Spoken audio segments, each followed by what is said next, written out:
Bien sûr et Mmh. moi je dis tout le temps qu'il est de la responsabilité de chacun d'informer les autres sur ses limites. Mmh. Si vous n'aimez pas qu'on vienne chez vous sans prévenir, il faut en informer les autres. Ils ont peut-être d'autres règles et d'autres habitudes. Et sans juger, il n'y a pas de jugement à porter sur la différence. Nous voyons le monde différemment, nous comprenons les interactions différemment, chacun a ses valeurs, ses repères et sa façon d'être. Il ne s'agit pas de juger, éviter de rentrer dans les guerres d'ego et de pouvoir et informer les autres de vos limites. Ça, Voilà. quels que soient les autres, même vos propres enfants. Il est de la responsabilité de chacun d'informer les autres sur ses propres limites. Coucou, moi c'est Leïla. Moi, c'est Linda. Vous êtes en train d'écouter le podcast Mères croisées. Ce podcast est né de ma rencontre avec Linda et avec beaucoup d'autres mamans d'ici et d'ailleurs. Des femmes venues d'horizons différents, avec leur culture d'origine, leurs histoires, leurs valeurs, leurs rêves et parfois même leurs blessures. Avec Leïla, nous sommes aussi deux mamans d'ici et d'ailleurs. Et nous avions envie de partager en toute sincérité nos histoires, qui résonnent avec les vôtres. Parce qu'on sait ce que signifie élever ses enfants loin de ses racines. Ici, nous faisons écho à la voix de ces mamans qui se croisent, se reconnaissent et se comprennent. Même si elles viennent de mondes différents, ces femmes partagent les mêmes défis. Les joies de la maternité, les doutes. Elles aspirent à s'enraciner ici, même si elles viennent d'ailleurs. On parlera de transmission, des réalités du quotidien et on s'interrogera sur la parentalité entre deux cultures. Sur ce qui crée des ponts entre ici et là-bas, entre héritage et nouveau départ. Ce podcast est pour celles qui se reconnaissent dans la complexité, la richesse et la beauté d'être parents d'ici et d'ailleurs. Avant de commencer, nous avons envie de vous dire, Vous n'êtes pas aussi seul que vous le pensez. parce que oui, même à des milliers de kilomètres, nous sommes nombreuses à se poser les mêmes questions. Alors, sans plus attendre, on démarre. Bonjour Linda. Bonjour les mères croisées. Bonjour Leïla et bonjour à toutes les personnes qui nous écoutent. Nouvel épisode. Aujourd'hui, nous allons parler des grands-parents. La place des grands-parents, les conflits parfois avec les grands-parents, les clashs aussi avec les grands-parents, et puis vraiment la place des grands-parents dans la famille contemporaine, et surtout Mhm. l'évolution de cette place. Chez nous, les mères croisées, ça a C'est bien ça. changé, hein. Oui, bah, déjà parce que parmi les générations d'avant, hein, pas si lointaines que ça, très souvent, ils vivaient tous ensemble. Mhm, Après, ça a évolué. Maintenant, il y a beaucoup de couples qui partent vivre seuls, donc avec leur petite famille. Ils ont leurs enfants avec eux, mais ils ne vivent plus avec les grands-parents, même s'il y en a beaucoup encore qui vivent avec les grands-parents. Mais j'ai envie de dire, puisqu'on parle de mères croisées, souvent, justement, ces couples sont à l'étranger. La plupart du temps, il n'y a pas les grands-parents. Pour certains, bon, mhm, il y a certains ont la chance d'avoir quand même les... Enfin, je parle du couple, hein, d'avoir une partie des parents ou tous les parents avec eux dans le pays où ils résident maintenant. Mais la mhm. plupart du temps, si on parlait de pourcentage, euh, la majorité n'ont pas leurs parents. Et donc, les grands-parents des enfants à côté, ils sont souvent Mhm, dans d'autres pays, dans le pays d'origine. mhm. Donc, déjà, forcément, le lien est différent. Oui, et puis ils ne Mm. voient pas l'évolution, ils voient leurs petits-enfants et leurs propres enfants euh, périodiquement. Mhm. Et donc, oui, il y a des choses qui leur échappent. Et puis, ils ont comme ça l'impression de devoir à chaque fois reconstruire le lien, à chaque fois imposer, essayer de comprendre. Donc oui, ça peut vraiment être source de conflit.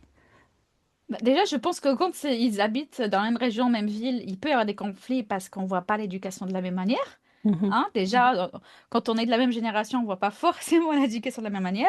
Mais mhm, je pense que c'est encore plus intense, on va dire. Ça peut être plus intense, plus flagrant mhm, quand il s'agit de générations différentes.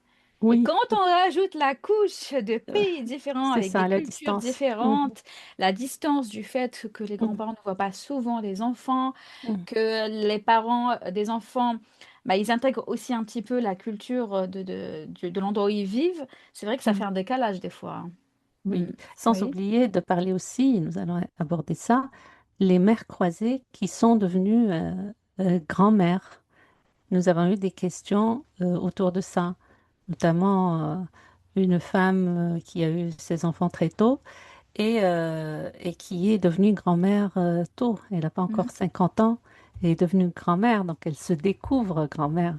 Donc oui, ça aussi, ça pourrait être un volet dans notre discussion. Qu'est-ce que ça fait euh, Oui, de se découvrir grands-parents et puis de se questionner sur son rôle, parce que c'est ça. Nous, on parle en tant que maman, oui. Mais il mais y en c'est a vrai, qui sont déjà grand-mères, oui. mais aussi un jour, on sera peut-être grand-mère. Et donc, à questionner aussi, ça sert à quoi, les grands-parents? Quel est leur rôle, leur fonction, leur place aussi dans la famille? Oui, oui, oui. Et donc, Mm. oui, tu vas parler de clash. Enfin, j'ai envie de dire, je pense qu'il y a des fois et des clashs. Des fois, Mhm. ouais, des parents, enfin, des familles où ils évitent le clash. Tu as des grands-parents qui donnent leur avis. T'en as qui s'empêchent de donner leur avis. Mais quand même, il y a bien des moments où il y a la vie qui passe. Des fois, peut-être gentiment, mais la maman peut le prendre mal. Enfin, il y a tout ça. Et finalement, c'est une histoire de communication, de Mhm. vision des choses. Voilà, il y a plein de choses qui rentrent en jeu. Et on va parler de tout ça. Mm. Voilà. Oui, ben, ce qui me vient à l'esprit, c'est finalement, chaque famille a une personnalité. Mhm. J'ai l'impression que chaque famille a ses caractéristiques, ses personnalités, et c'est vrai que c'est aussi quelque chose qui se transmet. Tu vois, souvent dans ces clashs, moi je dirais, ce ne sont pas des clashs, et j'ai pas l'impression que ce sont des clashs qui naissent avec la naissance des petits-enfants.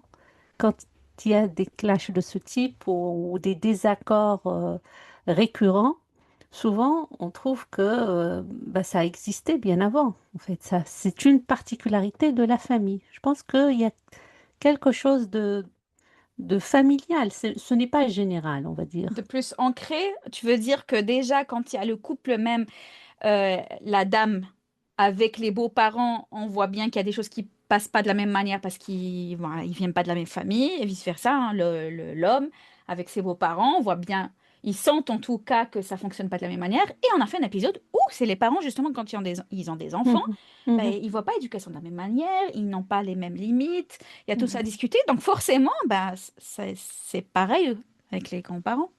Oui, c'est Mm, ça. En mm. fait, ce que je voulais dire, Dis-moi. c'est que ça peut cacher autre chose. Ces désaccords qui sont apparents, qui remontent à la surface, peuvent aussi cacher certains questionnements Ah, sur la dis-moi, place. vas-y, développe, parce que j'ai l'impression que tu as quelque chose derrière à la tête. Dis-moi. Non, non, mais en Même pas? général, lorsqu'il y a Mhm. un conflit comme ça, dans tout conflit, il y a des choses qui sont à la surface et puis d'autres qui sont cachées derrière. Ah, il y a des non-dits. Des C'est non-dits pas la sur... vraie cause, tu veux dire. ben oui, C'est parce que ça? Mm. souvent, j'ai pas envie d'être aussi simpliste, Mhm. mais c'est une guerre de pouvoir. Souvent, on est dans une lutte de Mm. reconnaissance ou une recherche de contrôle. Ou tout simplement, ça c'est très récurrent et très avec les personnes âgées, c'est le besoin d'être utile. Ce n'est pas évident quand les grands-parents se trouvent un peu relégués à au deuxième rang. Tu vois, j'avais jamais vu ça comme ça, mais il y a quelque chose que je constate moi, c'est que Mhm, tu as le papa, d'abord. mhm, D'accord, il y a un mhm, papa, c'est lui le chef de famille. mhm, Et puis il y a son enfant qui grandit, qui a un enfant, il devient papa, et ça devient lui le chef mhm, de famille de sa petite famille. Et c'est comme si justement, c'est là où je vois une sorte de lutte de pouvoir, de qui est chef de famille. Moi, j'ai l'impression justement que quand il reste dans la même maison, bah, le papa qui devient grand-père, ça reste malgré tout lui le mhm, chef de famille. C'est mhm, comme si ça a effacé un petit peu. euh, Alors, avant de continuer, j'aimerais juste qu'on arrive à trouver les bons mots pour qu'on ne se perde pas. Comment on va nommer l'enfant le parent, le grand-parent, on va dire ça comme C'est ça. ça. Ouais, pour pas se C'est perdre. ça. Donc, Mhm, du coup, le grand-père, il reste le chef de famille quand ils vivent ensemble. C'est ma vision des choses, encore une fois. C'est l'impression mhm, que j'ai. Et donc, le père, il a du mal à avoir sa place de chef de famille complète parce qu'il y a déjà un chef de famille. mhm. Et je pense que déjà là, il y a une sorte de lutte de pouvoir. Mais tu as l'impression aussi que même quand ils vivent dans un autre endroit, il y a cette lutte de pouvoir, c'est ça? Enfin, je veux voir ta vision des choses, ta compréhension. Moi, ce que je vois, c'est les générations. Mhm, C'est les générations. Et si tu veux voir les choses à partir de cet axe-là, il y a l'âge qui définit, en fin de compte, mhm, qui est le plus âgé, qui est le plus jeune. mhm, Et c'est vrai que la différence des générations, actuellement, on a l'impression que c'est quelque chose qui s'estompe. Et c'est tout à fait normal, parce que ça veut dire quoi la différence des générations? Ça veut dire que quelqu'un est en train de vieillir, tout simplement. mhm, Tu vois ce que je veux dire? Donc, la différence des générations s'estompe. Les parents veulent rester jeunes. Les grands-parents aussi, aujourd'hui, ils veulent rester jeunes. Et c'est vrai que rien que le fait de devenir grand-parent, ça rappelle cette règle qui mhm, est la mhm. différence des générations. Et ça Qu'on fait aussi, partie des seniors maintenant, en fait. voilà, ça Oui, déstabilise. oui, Ça j'imagine, ouais. déstabilise, Mm. mine de rien. Et dans notre culture d'origine, euh, on a toujours donné une place importante aux seniors. C'est les sages, ils avaient droit au respect. Enfin, ils avaient une place particulière, on va dire, qui leur permettait un petit peu d'être OK avec cet avancement dans l'âge. Mhm. Ils C'était, avaient un statut. c'est un statut qui était un Mm. peu idéalisé Mhm. et je pense que On va ça dire. adoucissait un petit peu Mm. les relations. Ce qui était bien marqué auparavant, c'est la différence des générations. Et chaque génération avait sa place qu'elle ne devait pas, Tu euh, bouges pas de ta place, c'est bien défini, clair, net. voilà, Mm. voilà, qui ne bougeait pas en Qui fait. parle, qui ne parle pas, qui a le dernier mot. Voilà. Les enfants ne parlaient pas, Mm. les parents étaient obéissants et les grands-parents faisaient la règle. Mm, Et mm. ça a changé, bien sûr. On n'est plus du tout dans cette Mais tu vois, configuration-là. je me rends compte que ça a changé. Et donc, moi, je fais partie, on va dire, de la génération du milieu, des Mm, parents. Et c'est vrai qu'on a ce besoin de faire comprendre à nos parents qu'on est grand, qu'on peut mm, décider, qu'on est grand, tu vois? Et mm. que peut-être qu'eux, ils le prennent mal parce que ça les fait sentir qu'ils sont mis de côté. Mais nous, on a besoin de, quelque part, décider de nos vies, de l'éducation de nos enfants, pour se sentir adultes et à nos places, notre place. Aujourd'hui, nous avons des enfants qui rappellent souvent à leurs parents un peu les limites. Mhm. On a presque l'impression que ce sont les enfants qui mettent les limites aux parents. Donc, tu parles de nos enfants, en termes de Voilà. génération. D'accord. Et ces parents-là n'ont pas connu ça avec leurs propres parents, qui sont les grands-parents. Ça veut Je dire, rigole, oui, j'imagine. Même en imaginant, surtout voilà. petite, enfin, ça paraît juste... Donc, non. Mm, aujourd'hui, nous avons des parents qui se réveillent et qui mhm, disent non, non, mais ça, c'est ma limite. Je veux dire, voilà, il y a cette évolution dans les limites et dans les relations qui fait que quand on devient parent, automatiquement, on a envie d'évoluer si ça n'a pas été fait, de prendre sa propre place. mm. Parce que, il y a des choses qui n'ont pas été faites auparavant. Il y a des limites qui n'ont pas été fixées. C'est vrai que certains grands-parents avaient pris l'habitude dans la relation avec leurs enfants du pouvoir absolu. Je veux dire, Ils c'était ont eux du qui mal à lâcher décidaient. prise. Mm. Voilà. Et la société a changé surtout. Donc aujourd'hui, les grands-parents aussi sont confrontés au changement de statut. Ça change d'une région du monde à une autre. D'accord. Mm. Et donc, repartons donc sur les enfants. Quand il y a les enfants, les petits-enfants, je parle des petits-enfants Mm, qui arrivent, mm, les parents, bah, on ne naît pas parents, hein, forcément. mhm, On apprend au fil du temps avec nos enfants à devenir parents, à être parents, mm, bah, on ajuste, on teste. Quelque part, on teste, hein, j'ai envie de dire. Moi, je parle de mm, ça dans d'autres domaines.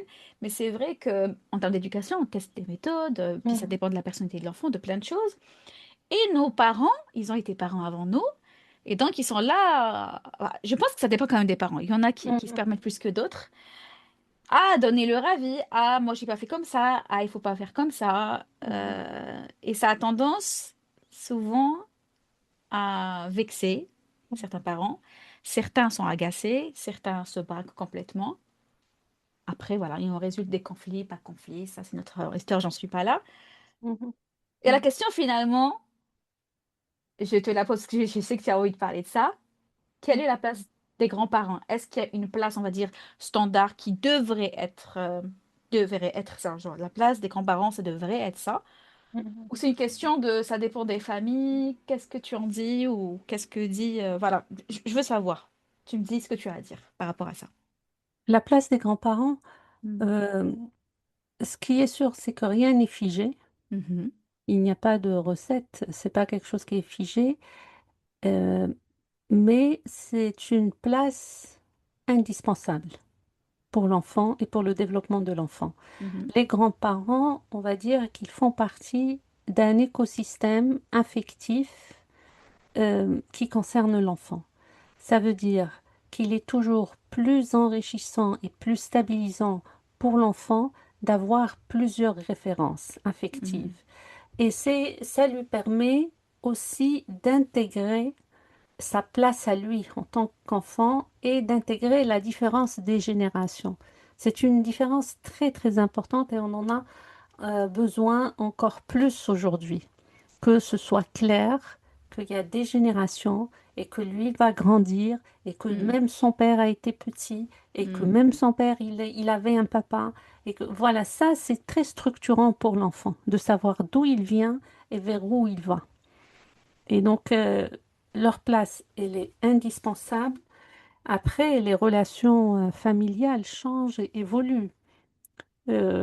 Les grands-parents n'ont pas le choix, puisque ben, les choses changent, d'autant plus que les enfants, leurs enfants qui ont quitté le pays d'origine, les mères croisées, les familles qui ont connu l'immigration, les enfants changent. Les parents ont l'impression de ne pas reconnaître leurs propres enfants. Mhm. Donc ce n'est pas juste les petits-enfants. Il y a quelque chose dans la relation des parents avec leurs propres enfants qui sont devenus adultes et qui ont démarré leur vie ailleurs.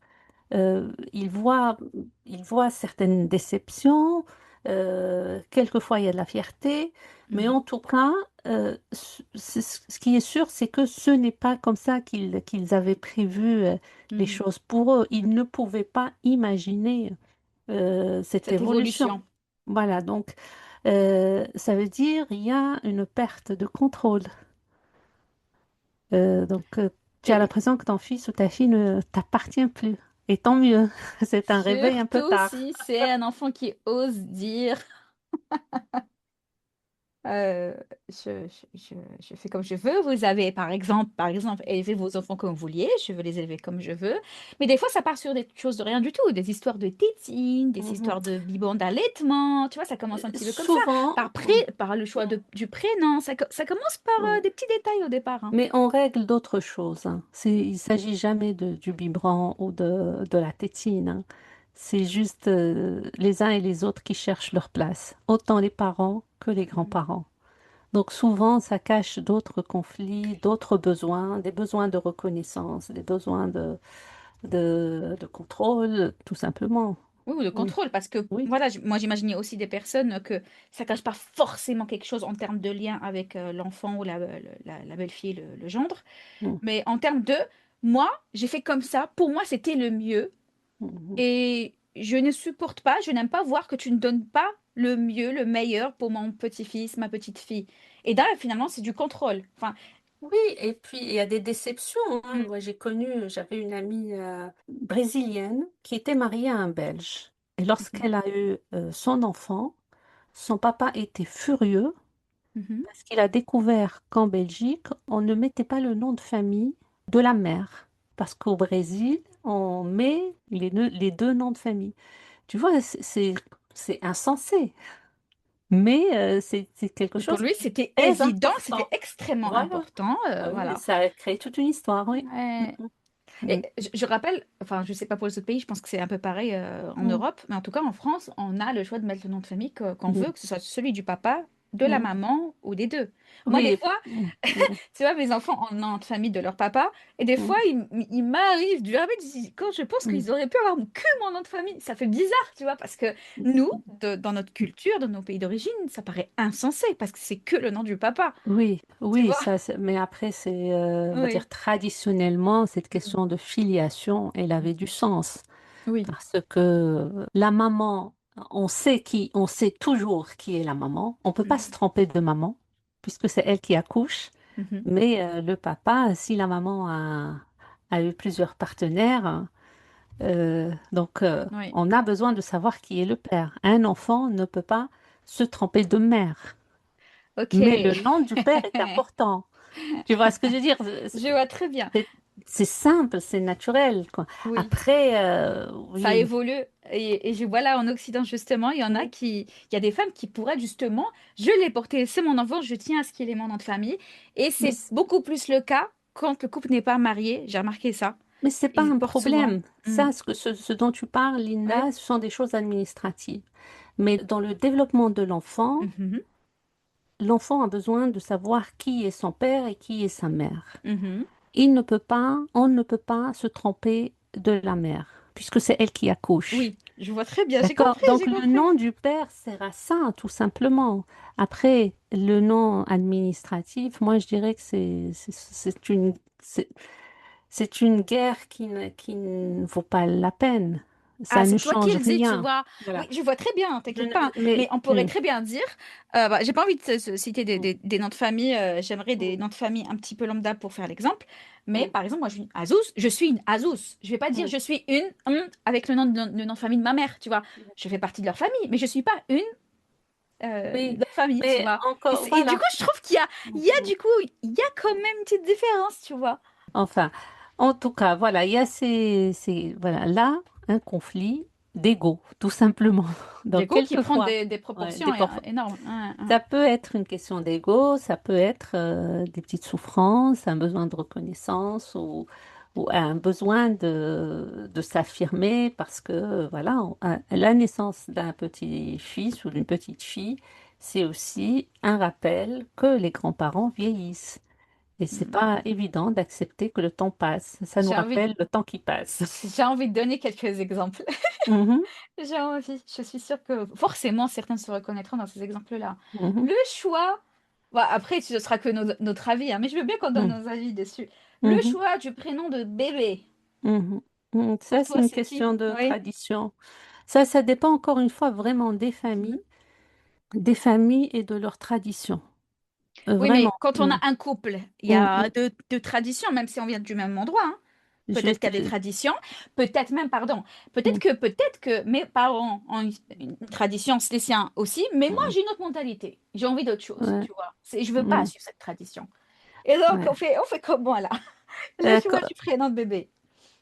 quand je te dis c'est des Mhm. traditions, et il y a des familles qui tirent au sort. C'est-à-dire tout le Sérieux? monde. Oui, Ah, je oui. savais pas, j'en ai Ouais. jamais entendu parler. Ok.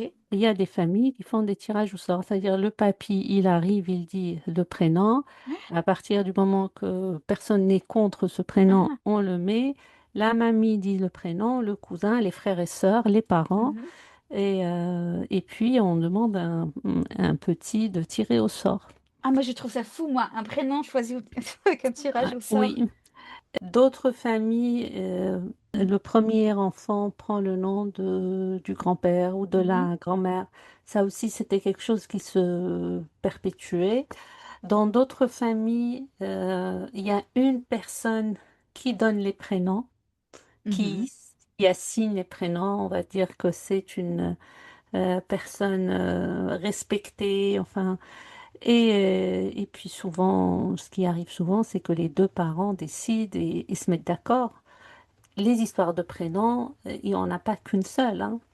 Mais Ah oui, mais encore pour une moi, fois, justement, moi, honnêtement, je parle de moi, hein, mm, ça aurait pu faire mm, des histoires si on m'avait imposé un prénom en mode c'est la grand-mère, le grand-père qui Mhm, choisit. C'est quelque chose que mhm, moi, je parle de moi, mhm. je n'accepte pas, tu vois. Mais ça Parce ne que sait même si c'est pas. la tradition dans la famille, bah, peut-être que j'ai pas envie. Je Oui, pense, j'ai envie de mais choisir le je veux prénom de dire, mon enfant, tu voilà. vois. Oui, mais pour toi, on te l'a pas imposé. Non, mais j'ai vu des D'accord? personnes Mhm, où c'est voilà. par exemple la grand-mère qui a dit Mhm, je voudrais ce prénom. La maman n'était pas trop pour, elle mhm. n'avait pas très envie, mais elle l'a fait quand même, tu vois. Et D'accord. voilà. Mais tu vois, dans ce cas de Mm. figure-là, ce n'est pas le premier conflit dans cette famille. Je veux Mhm. dire, c'est quelque chose, quand on parle de conflit avec les grands-parents, euh, c'est des choses qui se manifestent et dans l'éducation des enfants et dans d'autres sujets. Tu vois ce que je veux dire? Parce que après tout, on a des relations entre adultes et on Mm. comprend, on voit un peu les caractères des uns et des autres. Je veux dire, je pense que tes beaux-parents, par exemple, te connaissent assez, ou Mm. peut-être tes parents connaissent assez bien ton mari, et aucun des deux n'a imposé son prénom. Je veux dire, ils ont peut-être bien Exa- compris que c'est quelque chose qui n'allait pas passer. C'est ça. Enfin, moi, Mm, par exemple, c'était, j'ai demandé des avis. Je veux bien mm, avoir vos avis, vos mhm, idées, mhm, mais je choisis pas. Et d'ailleurs, alors, chez nous, culturellement en Algérie, d'après ce que j'ai vu, hein, ils le disent en avance, le prénom choisi. En mhm, France, souvent, ils ne le disent pas. Moi, j'ai choisi de pas le dire parce que justement, je me dis, je vais subir une pression. Ils vont tous me donner leur avis. J'ai pas envie d'avoir leur avis par mhm. rapport au choix final, tu vois. Ah oui, il y a plein d'histoires. Il y a Voilà. des prénoms qui se sont décidés au moment de l'accouchement. Il y a plein d'histoires autour des prénoms, hein. C'est pas une seule règle. Hein. J'ai connu Ça, des cas où le prénom s'est décidé pendant l'accouchement. ah, moi aussi, pour les deux Pendant, enfants, voilà. le jour J, je suis à Voilà. la maternité et je Mm. suis toujours pas sûre. C'est Et ça. en parlant d'avis, Mm, de remarques des grands-parents, je ne dirai pas qui, mm, mm. mais j'ai quand même eu des remarques. Une fois le choix, le bébé est là, le prénom c'est bon, il choisit, c'est celui-là, j'ai quand même eu des remarques, tu vois. Ouais. Ben, moi, l'une des histoires drôles que je connais et auxquelles j'ai assisté, tu sais que pendant le baptême, Mhm. on égorge le mouton et tout. Ok. Et donc, c'est à ce moment-là qu'on pose Mhm. une nia et qu'on dit, voilà, ça, c'est Ça, c'est le après baptême. la naissance. Pardon. Après la Oui. naissance, mais Mhm. avant, c'était à ce moment-là qu'on posait réellement le Mhm. prénom. Et donc, j'ai connu une famille où le prénom était décidé et au moment où le papa est monté sur la terrasse pour égorger le mouton, il est descendu, il a dit, voilà ce que j'ai dit Mhm. et annoncé comme Mhm. prénom.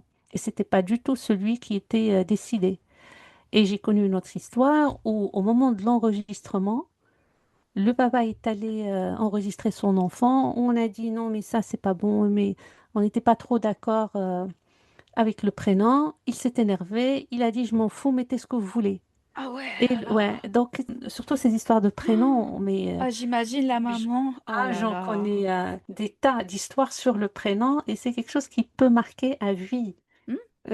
En plus, c'est Ouais, l'histoire de l'enfant après, hein. c'est Ça fait partie de l'histoire exactement de ça. l'enfant. Hmm. Donc, c'est vrai que le prénom, c'est ce qu'on a de plus intime, hein, Mhm. dans notre corps et notre prénom et la langue.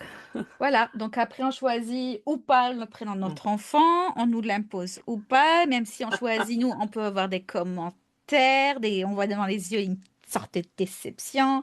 Mhm. Et puis après, il y a des histoires de tu allaites pas, à quel point tu donnes le biberon ou pas, tu donnes la tétine, tu donnes pas la tétine, comment tu l'habilles ou tu l'habilles pas, chaud, pas assez chaud. Et moi j'ai envie déjà de dire quelque chose aux grands-parents. Mhm. N'oubliez pas que votre fille, surtout la fille, hein, je parle même pas de l'homme, la dame là qui a accouché, elle est sensible. Il y a toute une histoire d'hormones. Donc faites attention à ce que vous dites Mhm. au Mhm. tout début surtout. Parce que même si elle est dans la maîtrise d'elle-même d'habitude ou elle prend pas mal les choses, les jours là qui suivent l'accouchement, la maman, elle est spécialement sensible, quoi. Donc faut y aller Ben, doucement. ce que tu dis Hein. est vrai. Il y a beaucoup d'histoires qui se passent à ce moment-là. Mais autant la maman, elle est vraiment dans une très grande Mhm. vulnérabilité liée à l'accouchement et aux hormones et à sa condition, autant l'arrivée un enfant est attendu dans sa famille. Hmm. Donc c'est déstabilisant pour toute la famille. On a toujours dit que la famille est un système. Et même les grands-parents, il projette beaucoup de choses sur cet enfant. Cet enfant, c'est la continuité. Cet enfant, il C'est un est nouveau membre de attendu. la famille, oui. Ils projettent sur lui des choses. Ils ont envie de le garder. Ils ont envie Mm. de, De le voir eux, souvent. Voilà. voilà, eux aussi, ils sont traversés à ce moment-là par beaucoup d'émotions, par beaucoup de choses. Et c'est vrai que si on est dans une configuration où on n'est pas habitué à ça, ça peut être ressenti comme quelque chose d'envahissant. Ah, en Si, parlant de ça, je vais te Mhm. parler d'autre chose. D'ailleurs, juste pour vous dire, vous avez remarqué, elle prend la défense des grands-parents. Ils vont être contents, les grands-parents, s'ils sont là en train de nous écouter. Moi, je prends la défense de l'enfant. C'est dans l'intérêt de l'enfant que les grands-parents aient leur place autant que les parents. Ah, c'est le développement de l'enfant. Mhm. Je t'avais dit que j'allais donner quelques exemples et là, tu m'as rappelé un exemple quand tu as dit envahissant. Mhm. Quand les parents, la maman est à la maternité, donc ça dépend des pays, si le papa peut être Mhm. très présent dans la chambre ou pas, donc ça dépend des pays, ok. Et s'ils ont de la chance, ils ont des proches dans le coin, Mhm. donc ils viennent rendre visite au bébé, à la maman, à la maternité. J'ai entendu des histoires, notamment moi sur Instagram, hein, quand je scrolle. Et encore une fois, quand j'ai vu ça, ça m'a confirmé vraiment que les gens, le monde est fait comme ça, ont des visions complètement différentes. Mhm. Il y en a qui pour eux, bon, c'est évident, ils viennent rendre visite à la maman, au bébé, sans trop tarder, sans trop fatiguer le bébé et la maman, mais ils rendent visite pour faire connaissance à la maman. Une maman pourrait me prendre mal si personne ne vient le voir, la Mhm. voir. Et Mhm. là, j'ai vu l'autre, ah non, il faut pas qu'ils viennent sans qu'ils aient ma permission. Mhm. Tu vois, rien que ça Mhm. peut créer des conflits. J'ai trouvé ça hallucinant, tu vois. Mhm. C'est pour dire qu'en fait, il faut discuter de tout. Il n'y a rien d'évident. Ce qui est évident pour toi n'est pas évident pour les autres. En fait, il faut éviter les jugements. Hmm. Tout comportement a une raison d'être, une origine ou quelque chose. Il n'est pas tombé du ciel. Il dit quelque chose de ce que traverse cette maman à ce Hmm. moment-là et qui n'a pas pu sortir d'une autre manière. Hmm. Voilà, il y a tout le temps d'autres choses qui s'expriment et qui peuvent eh bien, s'exprimer par ce besoin d'avoir son enfant pour soi, ce besoin de se refermer sur soi avec son Hmm. enfant, ce besoin de protection. Donc, même chez les grands-parents, c'est pareil. Donc, il y a toujours d'autres choses qui s'expriment. Maintenant, la question vraiment à poser, c'est un enfant qui grandit dans le conflit entre ses parents et ses grands-parents, est-ce que c'est bon ou pas que l'enfant assiste à Mais ça? Mhm, évidemment que c'est pas bon, mais je pense que des gens qui sont déjà dans le conflit vont être en mode je m'en fiche. Si c'est la maman, le papa, et voilà. dit moi je m'en fiche, c'est mes enfants, je les garde pour moi, Mhm, etc. mhm, J'imagine, hein. Et puis les grands-parents, ils sont un peu dans le désarroi et dans l'incompréhension, c'est ce que mhm. j'imagine. Mais je pense que dans ces cas-là, c'est que des histoires d'ego. Et honnêtement, je pense pas qu'ils pensent aux enfants, hein. Oui, Honnêtement, et voilà. donc la loi protège les enfants. Et tu sais qu'en Hmm. France, les parents n'ont pas le droit d'empêcher les grands-parents de voir leurs enfants. C'est-à-dire même en cas de séparation, même en cas de conflit, les grands-parents ont un droit de visite et de relation avec leurs Hmm. enfants parce que c'est dans l'intérêt de l'enfant. Oui, oui. Et c'est important d'être conscient de ça. D'un côté, parce que les grands-parents restent quand même un relais et une ressource importante, Mhm. même quand ils ne s'entendent pas avec les parents, avec leurs propres enfants, ou la belle-fille ou le beau-fils. Le lien est là, on ne peut pas l'effacer. Et, euh, et d'autre part, j'ai envie de rappeler aux parents que eux aussi, un jour, ils seront des grands-parents et ils n'aimeraient pas Hmm. être écartés de la vie de leurs propres enfants. C'est ça. Et que bah, certaines histoires de grands, bah, on peut les laisser pour les grands. Il n'est pas. Enfin, tant que les grands-parents, ils sont pas, j'ai envie de dire, maltraitants, faut se raisonner aussi, quoi.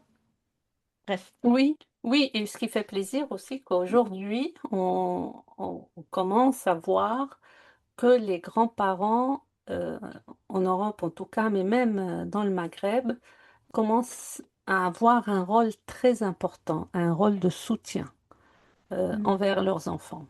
C'est vrai. Parce que pour une fois, là, on a quand même une génération de grands-parents qui a déjà travaillé Mhm. et qui est à la retraite et qui a connu, qui peut comprendre ce que ça fait d'être un couple qui travaille et qui peut passer par des problématiques de mode de garde, des C'est ça. problématiques de besoin de relais. Donc, on voit de plus en plus, on va dire, la présence et l'implication des grands-parents pour aider leurs enfants dans la garde des petits-enfants. Encore faut-il qu'il soit à la retraite. Oui, oui. Euh, Quand on parle de tout ça, Mhm, d'éventuels conflits ou en tout cas de remarques qui peuvent nous agacer, il y a une histoire de limite finalement. mhm, Plutôt que de s'agacer ou d'en arriver à un conflit, bah finalement c'est peut-être une petite discussion ou juste une petite phrase, une limite à poser de mhm, manière très soft et respectueuse, hein, sans être sur la défensive. Et c'est peut-être ça aussi mhm. qui n'est pas dit et quand il y a des non-dits, c'est là où ça pose problème. Bien sûr, et Hmm. moi je dis tout le temps qu'il est de la responsabilité de chacun d'informer les autres sur ses limites. Hmm. Si vous n'aimez pas qu'on vienne chez vous sans prévenir, il faut en informer les autres. Ils ont peut-être d'autres règles et d'autres habitudes. Et sans juger, il n'y a pas de jugement à porter sur la différence. Nous voyons le monde différemment, nous comprenons les interactions différemment, chacun a ses valeurs, ses repères et sa façon d'être. Il ne s'agit pas de juger, éviter de rentrer dans les guerres d'ego et de pouvoir et informer les autres de vos limites. Ça, Voilà. quels que soient les autres, même vos propres enfants. Il est de la responsabilité de chacun d'informer les autres sur ses propres limites. En parlant de limites, souvent, je sais pas souvent, ça dépend des grands-parents. Je dis souvent, mais c'était Mhm, pas le cas. Mais en tout cas, c'est le cliché. Le cliché mhm, des grands-parents gâteaux, des grands-parents qui gâtent leurs enfants plus qu'ils n'en gâtaient mhm, leurs propres enfants. mhm, Je sais que ça peut ennuyer certains parents du fait mhm, que quand leurs enfants partent chez les grands-parents, bah, par exemple, s'il y a chez eux, il n'y a pas trop d'écran, chez les mhm, grands-parents, c'est beaucoup d'écran. S'il n'y a pas beaucoup de bonbons chez nous, de mhm, boissons gazeuses chez les grands-parents, c'est tout le temps. Et moi, entre autres, enfin, parmi ces personnes-là, j'ai un petit peu vécu ça. Un petit peu dans ces... Mais moi, je ne suis pas du tout arrivée au conflit, hein. Franchement, moi, je suis des personnes mhm, qui se disent aussi, attends, on va pas créer un conflit d'un truc de rien du tout. Et puis, surtout, je comprends qu'on veuille gâter les enfants. Chacun a sa manière de gâter les enfants. Donc, moi, en tant que belle-fille, je dis, par exemple, c'est trop de sucre. Des fois même, le plus, on va dire, brutal que j'ai pu dire, j'avais dit un jour, même toi, tu mangerais pas autant de chocolat en une fois, tu vois, ça faisait beaucoup. Mais mhm, après, je me dis, quand tu dis une fois, deux fois, la personne, par exemple ma mhm, belle-mère, elle sait. Elle sait que mhm, j'apprécie pas, mais ça lui fait plaisir, tu vois, de leur donner des gâteaux, des bonbons. Puis moi, tu vois, je lâche prise, je recule en arrière. De toute façon, c'est pas pour tout, tous les jours. mhm, C'est leur plaisir aussi des enfants. Ils savent que quand ils vont partir là-bas, ils vont être gâtés en sucreries mhm, et tout. Puis il y a d'autres personnes, des fois, qui parlent à ma place et ça me va très bien. Comme ma belle-sœur dit, maman, c'est peut-être trop là. Et j'ai pas mhm, besoin de dire à chaque fois. Je veux dire, on n'a pas besoin de se braquer, de le prendre mal. On dit une fois, deux fois. La personne est au courant. C'est pas quelque chose de très grave en soi, tu vois. Voilà. Mais je sais qu'il mhm, y en a, je pense quand même, qui s'énervent parce que, attends, elle fait n'importe quoi. Je sais pas ce qu'ils peuvent se dire, hein. mhm, mhm, Mais en mhm. tout cas, il y a ce cliché des grands-parents qui font à leur manière, tu vois.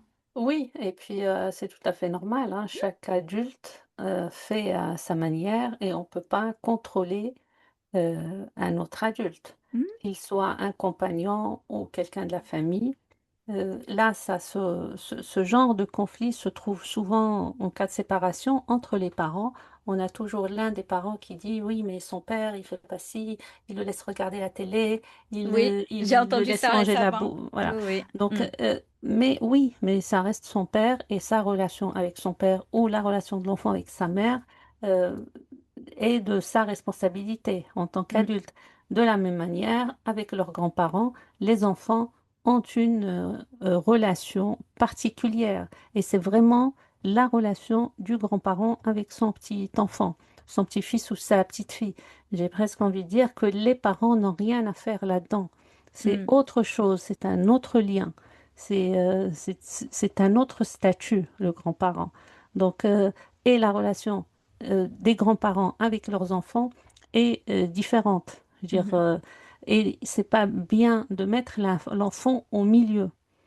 Ce qu'il Oui, faut bien sûr. éviter, c'est que l'enfant ne soit pas au milieu de la relation de la grand-mère avec la belle-fille, ou Mhm. du grand-père avec la Mhm. belle-fille, ou le Mhm. beau-fils. Donc il ne faut pas mettre les enfants au milieu des conflits entre adultes. Après, où on n'est pas d'accord, oui, ça veut dire quand est-ce que tu exprimes ton désaccord, c'est quand ton enfant te dit mamie ou papy me laisse faire ci, mamie ou papy me laisse faire ça. Voilà, à Quand quel les point c'est enfants acceptable, pas acceptable, la chose. En Voilà. fait, là Oui. où il faut faire attention, c'est de ne pas... Parce que l'enfant, il Mm. aura tendance à vouloir profiter de la situation. Bien sûr. Et c'est l'enfant. Ça, c'est, on ne peut pas lui reprocher ça. Mhm. Mais il ne faut pas que le parent entre dans le jeu. C'est-à-dire quand l'enfant commence à dire, oui, toi, tu me donnes pas ci, et mamie me donne des bonbons, et mamie, et j'aime mamie plus que toi, et des choses de ce genre, il faut garder son calme. C'est l'enfant, il joue de ça. Il faut pas rentrer dans le jeu. Mamie se fait ce qu'elle veut, mais à la maison, voilà les règles. À la maison, tu te couches à telle heure. Et il faut pas se contredire en présence de l'enfant. Et tu Euh, vois, vas-y, voilà. continue, t'as Et fini? surtout, il faut pas casser la légitimité de l'autre adulte, qu'il Mhm. soit un papa, maman ou grand-parent. Oui, et tu vois, je fais quand même une parenthèse parce que tu as parlé, tu as dit que ça arrivait souvent avec les couples séparés. Donc, quand Mhm, l'enfant est avec le papa ou avec la maman, c'est pas exactement les mêmes règles. Et j'en ai parlé récemment avec une personne justement. Et il y avait cette inquiétude, en fait, du fait que l'enfant ne comprenne pas et du coup, bah, que ce soit, comment te dire, qui avait l'impression qu'ils avaient deux personnalités. Une avec leur maman, une avec leur papa, et qu'elle avait peur qu'avec elle, du coup, bah, il n'y ait plus ce cadre parce qu'ils connaissent ce que c'est que la vie avec, je ne veux pas dire pas de cadre, mais moins mhm, de règles. Et donc, je voulais juste que tu, si tu veux dire quelque chose par rapport à ça, avant que je continue mhm. sur les grands-parents. Oui, mais c'est ce qu'on a Mm, dit tout à l'heure. Euh, il est important que l'enfant ait plusieurs références adultes mm, dans son entourage. Ça veut dire, s'il n'a que sa maman, bien sûr qu'il ne comprendra pas quand il ira chez les grands-parents ou chez son papa. Il est important qu'il puisse avoir beaucoup de références d'adultes différentes. mm, Ça, c'est important. Et l'enfant s'adapte. Il comprend que là où il va, il y a de nouvelles règles. D'ailleurs, on le voit souvent à la sortie d'école. Les enfants, quand tu observes les enfants, quand ils voient pas leurs parents, ils réagissent, ils marchent, ils parlent d'une certaine manière. mhm. Dès qu'ils voient leurs parents, ils changent complètement. Il y a eu une fête et il y avait Mm, des enfants qui sont arrivés avant leur maman. Et puis, quand la maman, elle arrive, ils avaient un peu changé de comportement. mm, Et l'autre personne qui était déjà là, elle m'a dit, en fait, c'était, bah, t'as vu comment ils ont changé? Enfin, mm. c'est pas les mêmes. Je dis, mais c'est connu quand la maman est Ouais, là, ils se ouais. lâchent, Mm, ils sont pas pareils. Et puis, en parlant de références, de règles différentes, moi, mes enfants, ils le voient, hein. Il y a des règles sur grands-parents qui ne sont pas les mêmes. Comment te dire? Je vais donner un exemple où chez nous, par exemple, c'est quelque chose de banal. mm, Et le grand-père, il dit, par exemple, tant que tout le monde n'a pas fini de manger, il n'y aura pas de dessert. Il faut que tout le mm, monde ait fini de manger. Cette règle, on l'a pas chez nous. mm. Ben, ils s'y vont, ils, enfin, Aussi, il ils faut acceptent, bien ils sûr. n'ont pas le choix, même s'ils sont pas contents et tout, c'est Mm, dur pour eux. mm, Eh ben, ils attendent. Et que chez nous, mm, des fois, ils sont contents. Ici, nous, on n'a pas la règle. On peut manger notre dessert, même si tout le monde n'a pas encore fini, tu vois. mm, Mais pourquoi pas? Au moins, ils apprennent que dans le monde, selon les mm, lieux, les endroits, eh ben, c'est pas exactement les mêmes règles. Pour mm. certaines règles, en tout cas. Pas pour les lois, on va dire. Ouais. Hmm. Alors, et puis oui, je voulais rajouter, euh, tu me diras, hein, je sais pas, mais moi ma vision c'est que justement vu qu'on a ce cliché des grands-parents qui sont plus cool avec leurs petits-enfants par rapport à leurs enfants, c'est parce qu'aussi en tant que parents on a un tel devoir de cadrer, de mettre des règles aux enfants, de les cadrer, que quand on est un grand-parent on lâche, on profite juste Mm, quelque part, et c'est vrai que souvent, bah, c'est les parents qui cadrent et les grands-parents qui sont là un petit peu à la cool.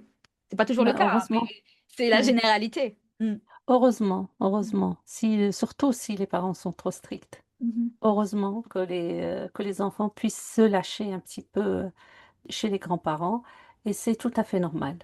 Mm. Parce que ces mêmes grands-parents faisaient pareil avec leurs enfants. ces mêmes grands-parents, lorsqu'ils étaient soumis au stress du travail, au fait que les enfants étaient petits, au fait qu'il y avait des responsabilités, des factures à payer, ces mêmes grands-parents, à un moment donné, ils étaient trop stricts, trop dans l'autorité, et aujourd'hui, ils peuvent se permettre de lâcher. Aujourd'hui, ils peuvent se permettre de ne pas être très préoccupés.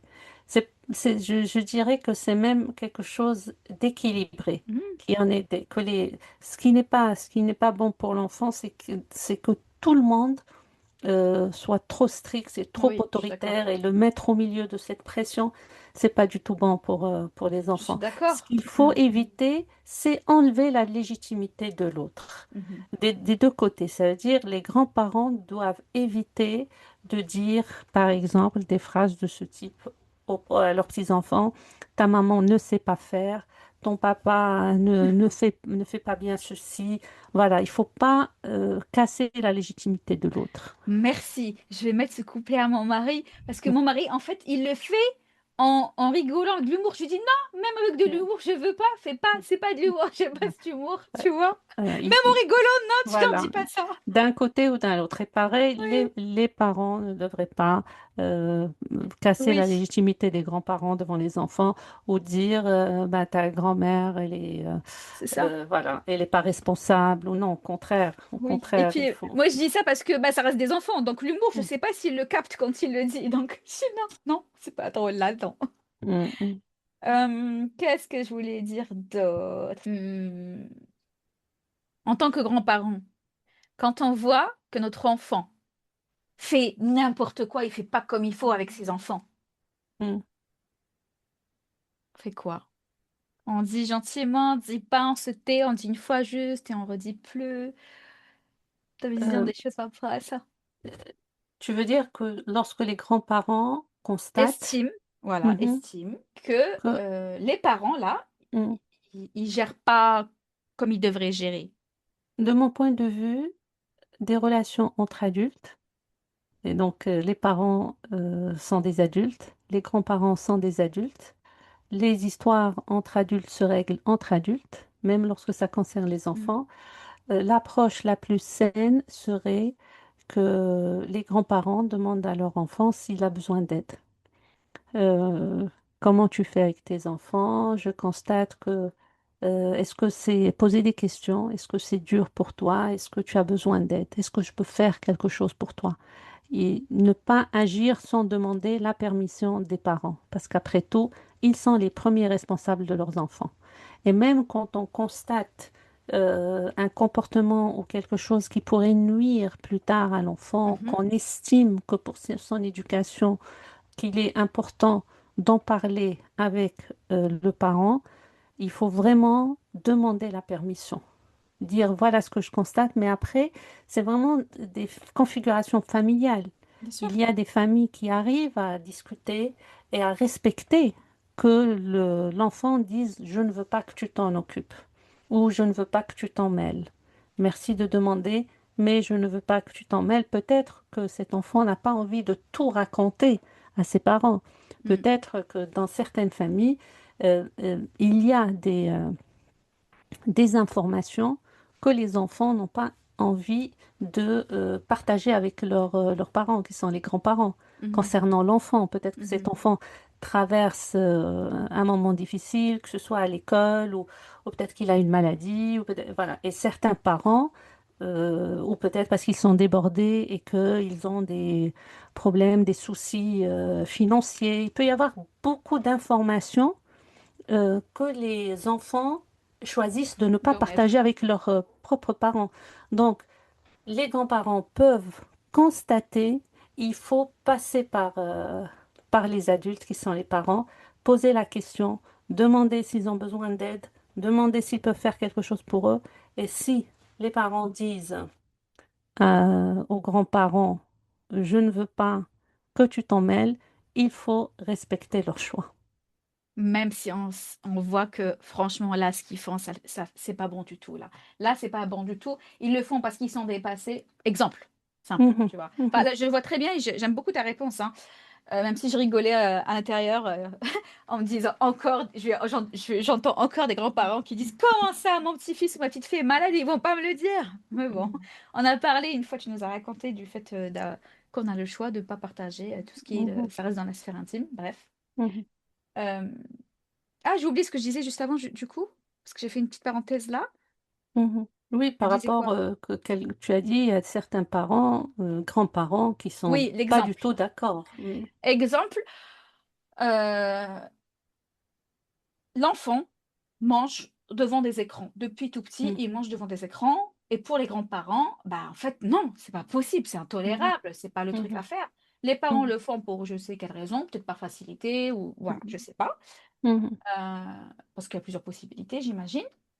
Mhm. Donc, moi, j'imagine le grand-parent, il va dire aux Mhm. parents, même si le parent, j'ai envie de dire, j'espère que pour eux, ils savent que c'est pas bon, je sais pas, Mhm. tu vois. Enfin, vas-y, encore une fois, je te laisse analyser et Ben, voilà. Et en fait, donner ta réponse selon cet exemple pour voir comment ça d'accord, s'applique. Parce que là, c'est pas est-ce que tu as besoin d'aide, je sais pas. d'accord. Vas-y. Lorsque les enfants sont chez eux, Mm, lorsqu'ils sont chez leurs parents mhm, et en présence de leurs parents, mhm, leur éducation concerne leurs parents. mhm. Les grands-parents n'ont pas à interdire ou tolérer quoi que ce soit. C'est les règles de la maison, en fait, C'est les règles finalement. de la maison et c'est les Mhm, règles des parents parce qu'ils mhm, sont présents. mhm, Lorsque la famille est chez les grands-parents, à mhm. ce moment-là, c'est les règles des grands-parents. Comme l'histoire, pas de dessert tant que tout le monde n'a pas terminé. Voilà. Voilà, c'est les Mais règles des quand, parents, des voilà, parents. quand les grands-parents ne sont pas là, même si c'est la maison des grands-parents, Mhm. quand les grands-parents ne sont pas là et les enfants sont avec les parents, ils sont sous la responsabilité des parents. Et de la même manière, lorsque ça se passe chez les parents et les parents ne sont pas là et les enfants sont sous la responsabilité des grands-parents, c'est les règles des grands-parents. Ah ben, je Parce qu'on suis... Oui. prend, pardon, parce qu'on prend la responsabilité qu'on peut tenir. Mm. Eh D'accord. bien, oui, je te disais, je suis contente d'avoir posé cette question parce que pour le coup, tu as bien posé où est-ce qu'on peut poser limite, qui fixe Mhm, les règles et quand. Donc, c'est mhm. parfait. Parce qu'on ne Ok. peut pas Mhm. imposer des règles à quelqu'un d'autre, même si on est chez soi. À partir du moment où je te donne la responsabilité de mes enfants, tu es un adulte et je te fais confiance, Mm. que- donc tu prendras les bonnes décisions et tu seras responsable de ces décisions-là. D'accord? D'accord. Donc, mhm, Je reviens à quelque chose que tu as dit tout à l'heure, aux grands-parents qui devraient demander à leurs enfants s'ils ont besoin d'aide. mhm, Et justement, je voulais dire quelque chose aux personnes qui nous écoutent, notamment donc aux parents qui ont des enfants à charge. Des fois, en tant que parent, on a besoin d'aide. Et on se dit pourquoi la grand-mère, le grand-père ne proposent jamais d'aide, ils mettent jamais. Moi, je veux vous dire quelque chose. Vous avez besoin d'aide, vous demandez de l'aide. Parce que la grand-mère, le grand-père, peut-être qu'il n'est pas super motivé, très en forme, garder des enfants, ce n'est pas évident. Donc, peut-être qu'il ne va pas vous proposer si il estime, elle estime que vous n'en avez pas besoin, ou peut-être que vous n'avez pas envie. Donc, vous avez besoin d'aide, vous demandez de l'aide et là, vous aurez votre réponse. Mais mhm, pour moi, tant que vous ne demandez pas de l'aide, vous ne pouvez pas reprocher à l'autre de ne pas vous aider. mhm. Voilà, c'était C'est un la, petit mhm, message que je mhm. voulais, que je C'est voulais c'est- transmettre. c'est la même chose Mm, que pour la responsabilité par rapport à ses limites. Il est de la responsabilité de chacun d'informer les autres sur ses propres limites. Et de la même manière, il est de la responsabilité de chacun de demander aux autres et d'informer les autres sur ses besoins. Et les autres, ils sont libres de dire oui ou non. En général, la mhm. personne qui ne veut pas demander de l'aide, c'est une personne qui estime qu'on ne peut pas lui refuser cette aide. Et que si l'autre, en général, c'est une personne qui ne tolère pas le non.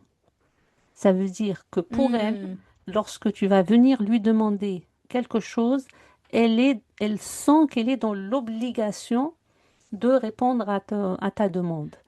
Si on vient lui demander quelque chose, elle considère que c'est une obligation, même pour elle. Ça veut dire, si moi je viens te dire, j'ai besoin de ci, tu vas tout faire pour répondre à ma demande. C'est une personne qui est très exigeante avec elle-même et avec les autres. Quand on dit une personne qui ne tolère pas le non, elle ne le tolère pas, ni pour elle, ni pour les autres. C'est pour ça il est toujours dans, oui, s'ils pouvaient, ils auraient pu le faire. S'ils pouvaient, ils se seraient manifestés. Alors que tout ça, c'est juste des interprétations Oui. et que la meilleure façon d'avoir une réponse, c'est de poser une question claire. Et quand on pose une question claire, il y a 50% de oui, 50% de non. Pas forcément dans ces cas-là, j'ai envie de te dire.